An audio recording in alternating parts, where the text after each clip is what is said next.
Magandang Sabado night sa mga kapitbahay ko dito sa buong Pilipinas. Wala nang patumpik-tumpik pa. Tara, pagchismisan natin ang sintomas para sa acute myocardial infarction.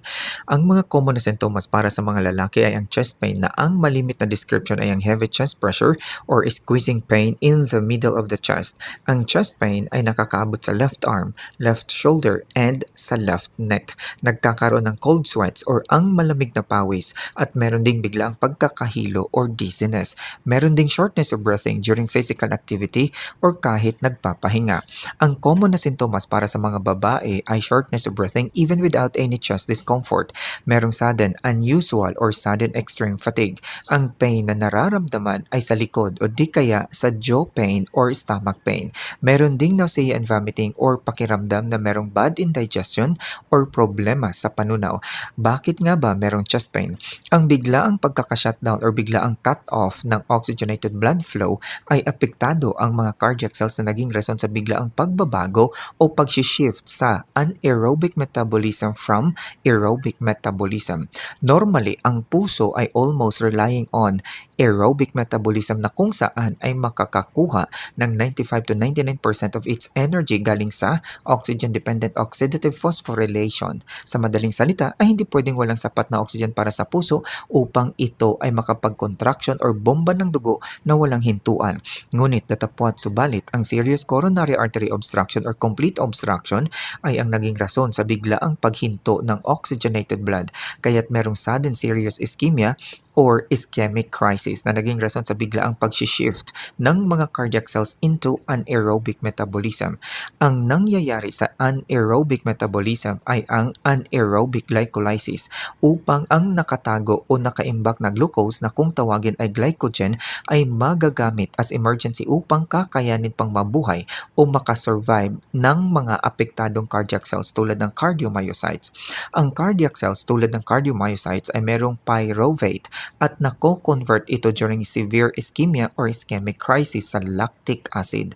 Ang lactic acid at ang na-stress ng mga cardiac cells ay nai-irritate ang sensory nerve na nasa puso at ang na-irritate or na-trigger na sensory nerve ay konektado sa ibang sensory nerve or ang mga sensory nerve ay merong common shared pathways. Kaya pala ang chest pain ay nakakaabot sa arm, shoulder, neck, jawline, and even in the stomach. Ang interpretation naman ng utak ay compressing or squeezing o di kaya tulad ng sinasabi ng patient na parang inaapakan ng higante ang kanilang dibdib. Bakit merong cold sweats or ang malamig na pawis?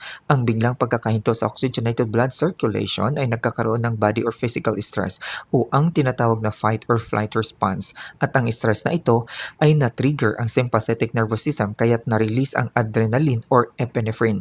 Dahil sa epinephrine ay nangyayari ang skin vessels constriction upang ang maraming dugo ay makapunta sa mga vital organs. Ito ang rason kung bakit merong cold clammy skin or cold sweats or malamig na pawis. Bakit merong sudden dizziness or lightheadedness? Dahil sa ang utak ay hindi na aabutan ng oxygenated blood, bakit merong shortness of breathing or dyspnea?